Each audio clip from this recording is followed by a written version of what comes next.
Fleischer Superman, the golden age of animation. The history behind the Fleischer Superman cartoons. Fleischer Studios, later called Famous Studios after being acquired by Paramount, produced 17 Superman cartoons and were shown to audiences between 1941 and 1943. For those not acquainted with the history of entertainment, it was typical for movie theatres to show at least one short cartoon before the feature film, which has since been replaced with straight advertising. This was the original venue for the Superman cartoons, though they have appeared on television since then. Superman's original medium was, of course, comic books, and his second venue was a radio program that began in 1940. Superman's first moving picture appearance, animated or live action, was in this series of cartoons. Their importance in making Superman publicly renowned cannot be understated. With only the comic books, Superman would have been popular with children in America, but the radio and cartoon serials made the character so well known that he was soon recognized by all of North America and then the entire world. Thanks in part to these cartoons, his fame would snowball to create his lasting success and international stardom. The cartoons are available today on Blu-ray and DVD. The following text is what Bosco Video, a company specializing in the release of classic cartoons, had to say of the collection from its DVD release of the serials. The character Superman was created by Jerry Siegel and Joe Shuster. He first appeared in the 1938 June issue of Action Comics and was an immediate success with the public. Paramount Studios obtained permission to make a series of cartoons based on the comic strip. They contracted with Max and Dave Fleischer to produce them, as the Fleischers were making the other cartoons Paramount distributed. The pilot cost $50,000. This is 3 times what Popeye cartoons of that time cost. Subsequent cartoons in the series had a budget of $30,000. Cost for all 17 of the Superman cartoons was $530,000. Fleischer brothers weren't keen on producing the Superman cartoons for Paramount, concerned that the studio would dictate what they could put in the animated shorts. Additionally, they weren't confident about animating realistic-looking humans, which was a departure from the caricatures and cute animals they'd been used to doing. And when the brothers learned that Paramount wouldn't share any merchandising profits on Superman, they tried to dissuade Paramount with a quote of $100,000 per episode, 4 times the budget of an average cartoon, and a production time of 7 months, more than double the normal time frame. The Fleischer brothers were certain that Paramount wouldn't accept these terms, but the studio accepted with some negotiations. The familiar phrase, "look up in the sky" and "faster than a speeding bullet" were created by the Fleischer studio for these cartoons. These cartoons had the luxury of using pencil tests and a special effects department that had been created for Gulliver's Travels. The elaborate shading on the characters, the expert cutting of the action scenes, and the stylized designs of the backgrounds makes this one of the most elaborate and sophisticated fantasy cartoon series ever produced by any studio. They remain a landmark in animation history and a legacy for generations. Bud Collyer had been the voice for Superman and Clark Kent on the radio program since its beginning, and he actually insisted on not being credited there, feeling that he would not be able to get any other roles. Not only was Collier's concern very real, he correctly realised that any and every Superman actor would be typecast, something that has since been a component of the fabled Superman actor's curse. Fans have loved Collier's work for the way he was able to make Clark have a slightly higher pitch than his own voice, while his Superman possessed a deep, rich sound. Typically, the voice of Clark switches mid-sentence to Superman when he speaks, "This looks like a job for Superman." This is a job for Superman.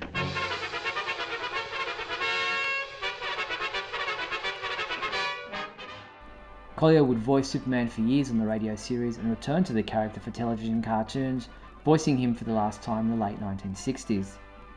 Starting in the 1940s, a mandate was passed from the comic book publisher stating that every attempt was to be made to create a facade that Superman was a real person.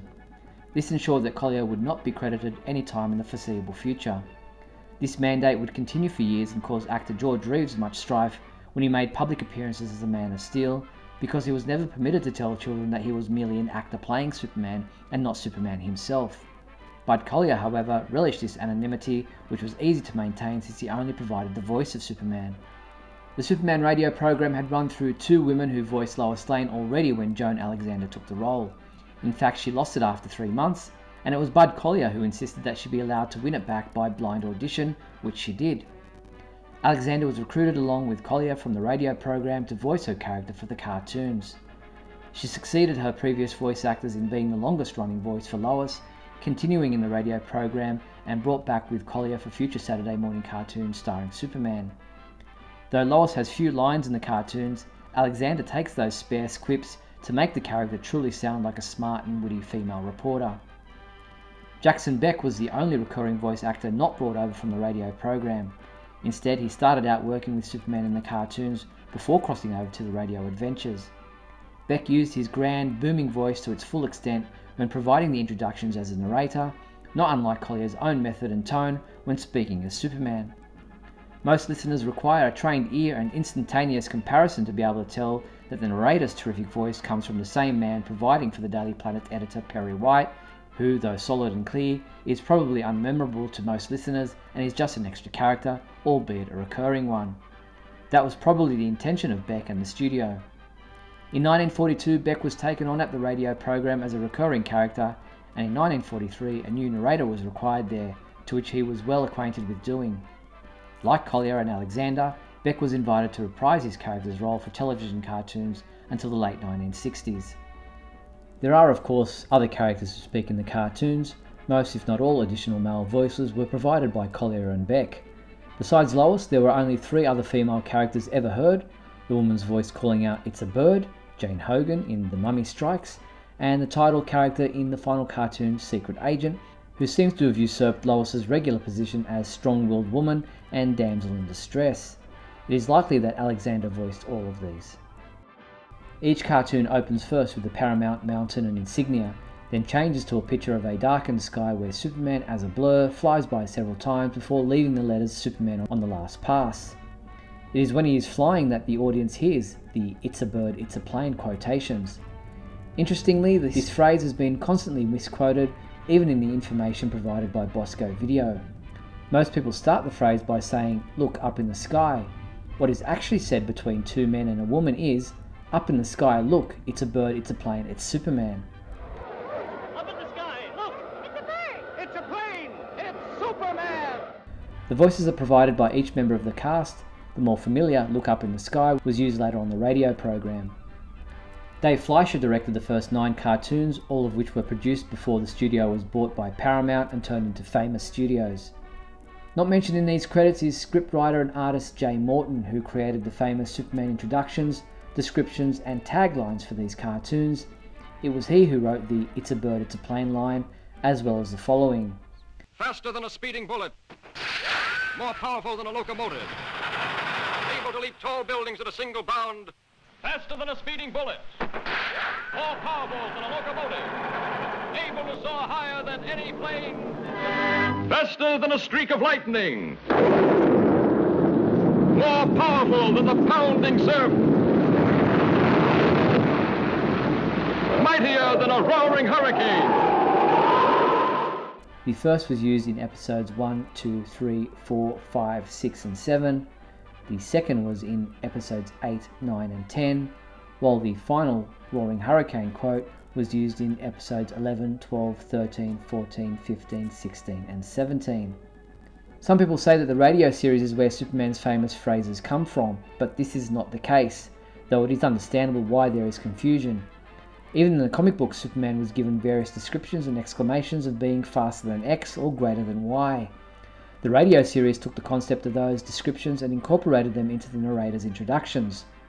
Some of the descriptions come extremely close to being the same as the now famous lines, such as faster than an airplane, more powerful than a locomotive, impervious to bullets.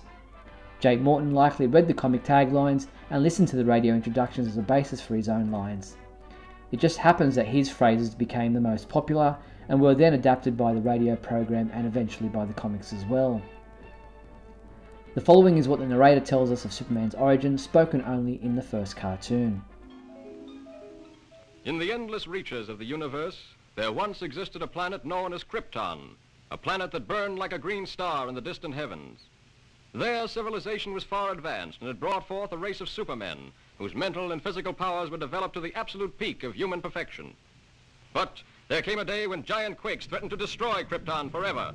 One of the planet's leading scientists, sensing the approach of doom, placed his infant son in a small rocket ship and sent it hurtling in the direction of the Earth just as Krypton exploded.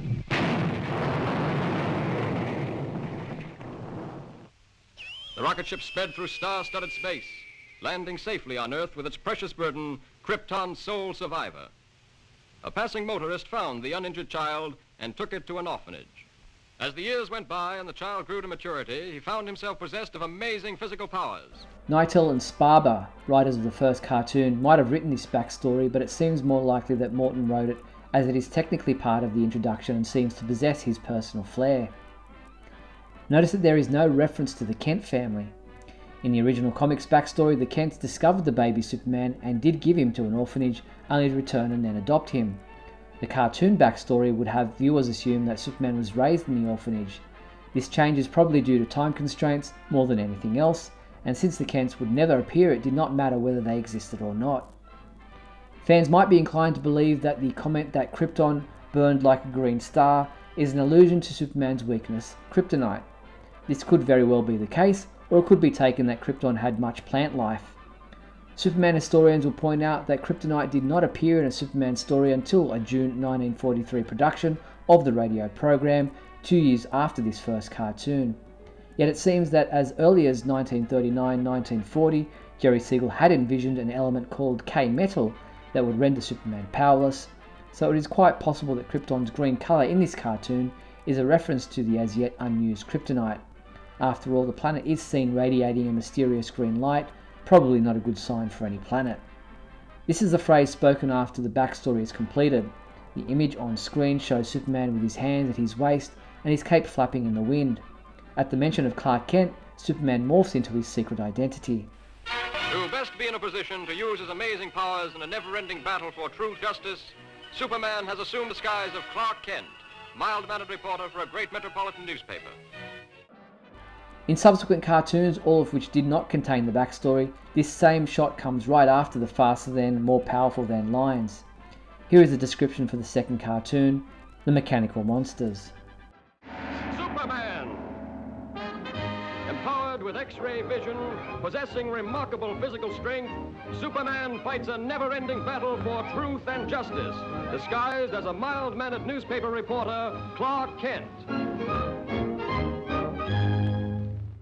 This cartoon happens to be the only episode where Superman employs his X-ray vision, so in the remaining 15 cartoons that same introduction is used, but empowered with X-ray vision is omitted. While the first episode is officially titled Superman, most people refer to it as the Mad Scientist. The second episode was The Mechanical Monsters, then $1 Billion Limited, The Arctic Giant, The Bulleteers, The Magnetic Telescope, Electric Earthquake, Volcano, Terror on the Midway.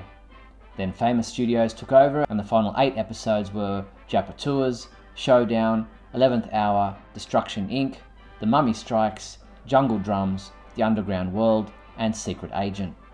17 episodes in total. I hope you found this video informative and entertaining. It's obvious a lot of care was put into these cartoons. Though the stories are often subpar, on several occasions they are quite fun and exciting. Strictly thinking of the artwork and animation involved, they are quite amazing to watch, particularly many of the stunts that Superman completes. His detailed actions are much more exciting than in any of the more recent Superman cartoons. If you're a Superman fan and want to experience pure Golden Age excitement, then these cartoons will be a joy to watch. I recommend to anyone who is watching this video to check out the Superman homepage information on the Superman radio program, as a lot of its history connects to these cartoons. Most importantly of all, if you have not already seen these cartoons, go in search of a copy of them. Also, be sure to check out supermanhomepage.com for full details and reviews of all 17 Fleischer Superman cartoons. I'm Steve Eunice from supermanhomepage.com.